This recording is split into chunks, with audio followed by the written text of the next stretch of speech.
3 ते 4 दिवस होऊन गेले व्हिडिओ आपल्या चॅनलवरती आला नव्हता. तर आज म्हटलं थोडंसं काहीतरी चटपटीत तयार करायला घेऊया.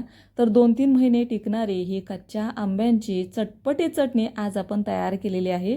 ही चटणी आहे ना, ती तुम्ही चपातीबरोबर, पराठ्यांबरोबर किंवा तुम्ही ब्रेडला जरी लहान मुलांना लावून दिलीत ना, तरी हे आवडीनं खातील अशी ही छान अशी तयार होते. चला तर मग पटकन ही मस्त आंबट गोड आणि तिखट चटणी कशी तयार करायची ते बघूया. तर ही चटणी तयार करण्यासाठी 2 इथे मी कच्च्या कैऱ्या घेतलेल्या आहेत.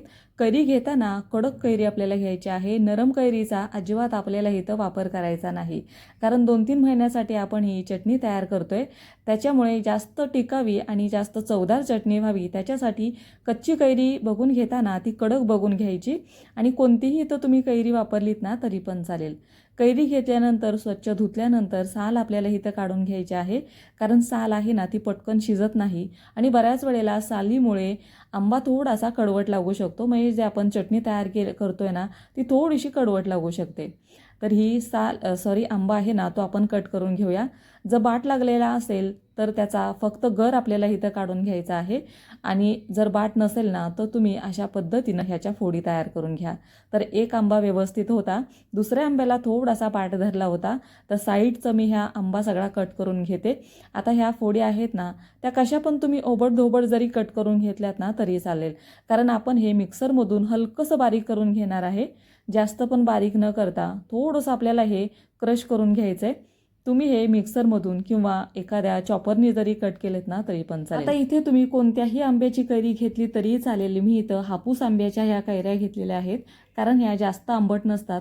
तर ह्या हलक्याशा आपल्याला मिक्सरमधून जाडसर बारीक करून घ्यायचं आहे.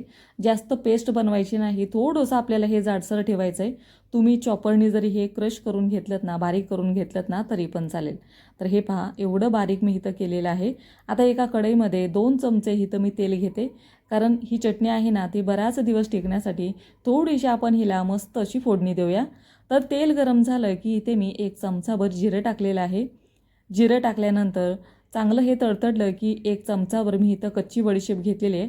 कच्च्या बडीशेपमुळे ह्या चटणीला मस्त अशी टेस्ट येते, त्याच्यामुळे कच्ची बडीशेप तुम्ही अगदी आवर्जून घाला.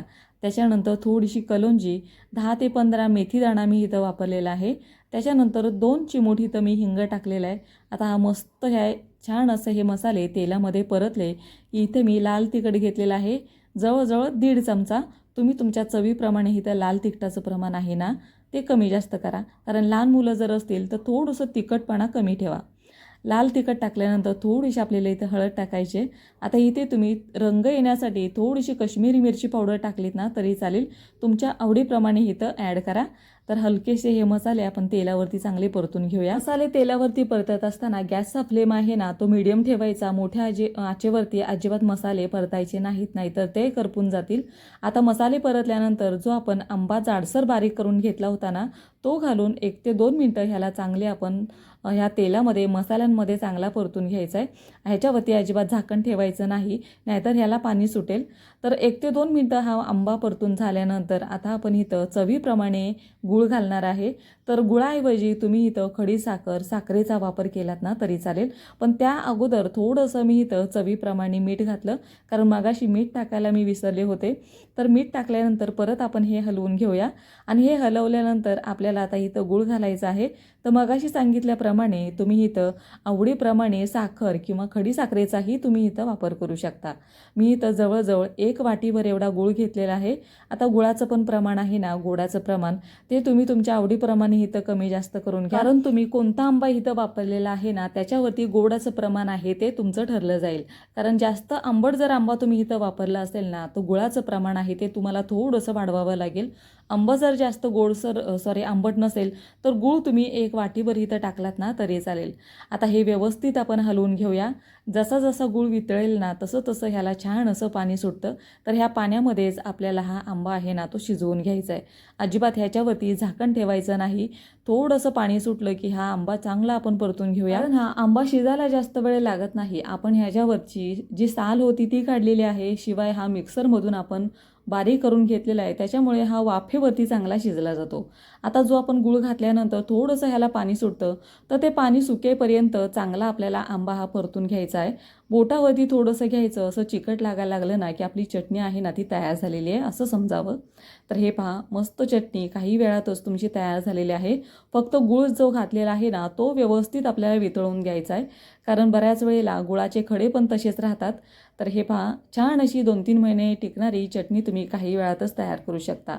लहान मुलांच्या डब्यासाठी असू द्या, चपातीबरोबर किंवा पराठ्यांबरोबर, ब्रेडला सुद्धा ही तुम्ही लावून दिलीत ना तरी मुलं अगदी आवडीने खातील. तर तुम्हाला ही रेसिपी कशी वाटली मला कमेंट करून नक्की सांगा. अशा साध्या सिंपल रेसिपीज पाहण्यासाठी संगीताज कुकिंग कॉर्नर या तुमच्या चॅनलला नक्की सबस्क्राईब करा. चला तर मग पुन्हा भेटूया अशा साध्या सिंपल रेसिपीज बरोबर. तोपर्यंत खात राहा, मस्त राहा.